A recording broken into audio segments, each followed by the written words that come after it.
This is the OnePlus 9, and by all counts, I think this is the phone we were asking for. I mean, don't get me wrong, I don't know anyone who wouldn't want all the hardware on the 9 Pro, but the price is kind of steep, and if the implementation still doesn't add up, the 9 might just be the right amount of everything.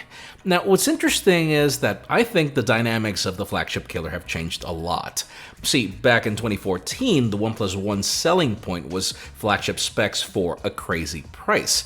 For context, that same year you could buy 2 of these OnePlus phones for the price of an iPhone 6. Or if you want to really compare apples to apples, 2 and spare change of those specs on a Galaxy S5. So, of course, OnePlus went viral. It challenged the establishment in smartphone pricing, marketing, and the concept of value.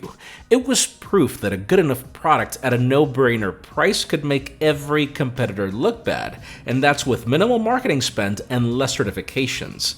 The problem is when the business case is so good that the big kids ended up following. To quote The Dark Knight, "You either die a hero, or you live long enough to see yourself become the villain."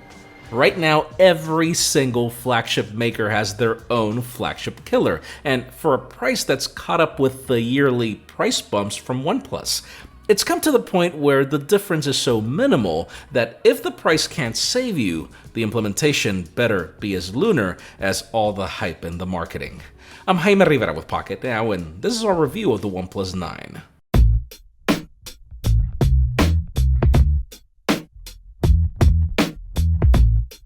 Maybe the reason why I'm so optimistic about the OnePlus 9 is because it received a lot more improvements when compared to, for example, the 8T than the 9 Pro did versus the 8 Pro. Even if the price tag is nearly matched by competitors in many ways that are unique to OnePlus, this is sort of a better value. For example, while Apple and Samsung killed the charger, or Sammy switched to a polycarbonate back, or Google is using a mid-ranger chip to keep its price down, OnePlus took a couple of steps forward and a step back. And I know you want to know the bad news first. Well, the frame will fool anyone into looking and feeling like metal, but it's actually a fiberglass reinforced polymer, aka plastic. I can't tell you much about durability, but so far, so good. It's actually contributing to a lighter feel that's protected by Gorilla Glass 5 on the front and the back. I just wish they didn't send us the reflective black model that's another nightmare to film. It might handle fingerprints better, but I can't even show the Hasselblad logo on the cutout without juggling. What's good is that it follows on the 9 Pro's design language, meaning that the camera cutout looks more like a 60s classic that wobbles less on a table. It improves on the 9 Pro by offering a flat display.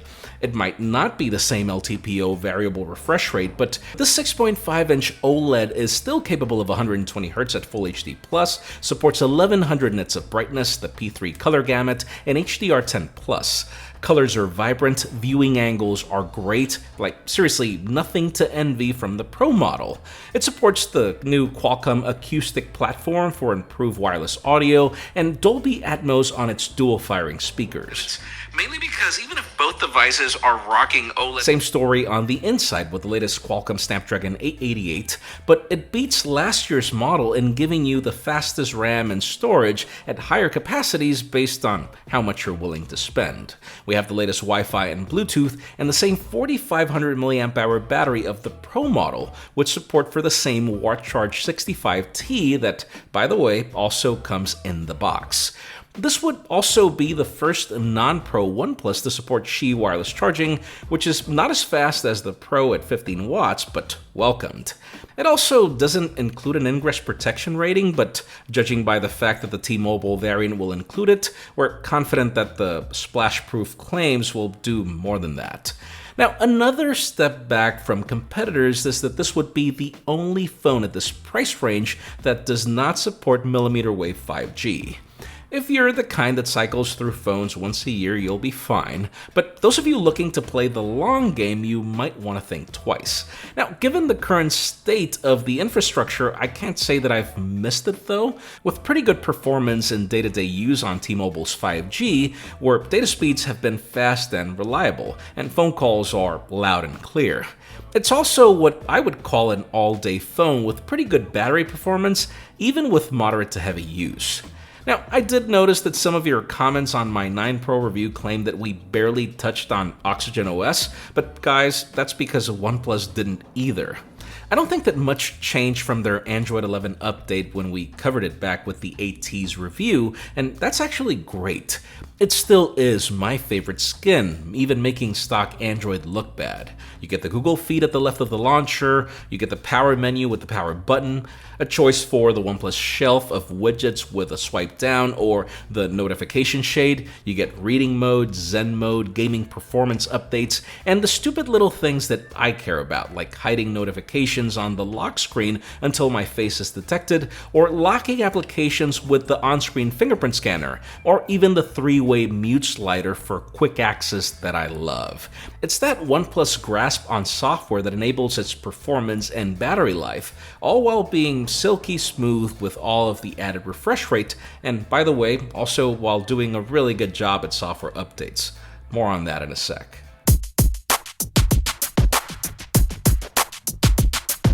Thing is, if OnePlus is willing to invest millions of dollars in a 3-year partnership with Hasselblad, I'm sure it's not just to strap a logo at the back of the camera. We do know that the hardware collaboration will not happen until the future, but there is some tuning here, and as for hardware, this phone is no slouch. I mean, the ultra-wide is the same sensor as the 9 Pro, which is currently best in class, and then the primary sensor is the same one that we praised on last year's 8 Pro. Sure, we lose the telephoto, but there's enough hardware on the primary to pull a good amount of digital crop. Also, I'm glad that I held off on this review, as so far we've received 2 major software updates with camera improvements. It almost makes me want to revisit the 9 Pro because I have noticed some far better results during this review. I still feel that the Hasselblad partnership is in the way of better shots, but now not as much as before. Like during the day, as expected, photos are great. We see great color, saturation, and some pretty good natural depth of field from the primary, unless you want to use the ultra-wide as a macro, which I also love because given the large size of both sensors, natural bokeh is possible from either. I'd even say that switching focal lengths even up to 2x digital is pretty good in most scenarios, though that is as far as I would go. As the light starts to get dim, I notice that the grain from the 9 Pro is now more subtle, providing more natural results that still have some punch and contrast. The only problem that remains is that since the camera slows the shutter to pull in more light, good detail is hard to achieve, or sometimes you think that you got the shot, but you didn't. In low light, this actually forces you to use Nightscape because every other way, detail just won't be easy to capture unless you have a very steady hand anyway. Portraits and selfies do look pretty awesome after the software updates, with some insane color reproduction and computational depth of field. I just wish that selfies weren't fixed focus to help with the lack of detail in most scenarios. Now, one thing to praise is that at this price, this is one of only few phones to be capable of recording 8K video, and we also have 4K up to 60 frames per second. Electronic stabilization is pretty good in most cases, so long as light is helping out, but I'm still not a fan of the sharpening in the resulting footage. That's what I would call good enough, but sadly that is not the way that I feel about selfie video. I hate coming back to the price, but in this range, the iPhones and Galaxies can do 4K just fine, while this phone can barely do 1080p, and also notice that play of blowing out dynamic range and then achieving it. Like, yeah, there is still a lot to be done in this camera tuning. To conclude, I'm gonna reference another of my favorite scenes of The Dark Knight Rises where Bane is fighting Batman. Not for the punches, but for the words, "Victory has defeated you." In our briefing, we were told about how the 2020 product portfolio worked, how it resulted in 163% growth. So, hey, I don't blame any company for considering that what's not broken should not be fixed. The problem is that back then it all made sense for the price, but this year's increments make that tough. The OnePlus 9 is technically a better value if we were to blindly measure the spec sheet, features, and most of the software, but the problem is that the camera still doesn't reflect it, and as much as you want to downplay its importance, OnePlus does not with its investment in Hasselblad, where we clearly have the hardware but the software still needs tuning.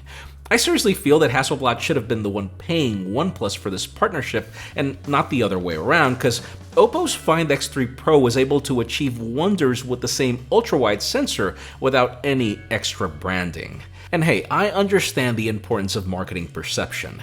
If you price your product too low, it can lead to people thinking that it's cheap instead of affordable, which are two very different things.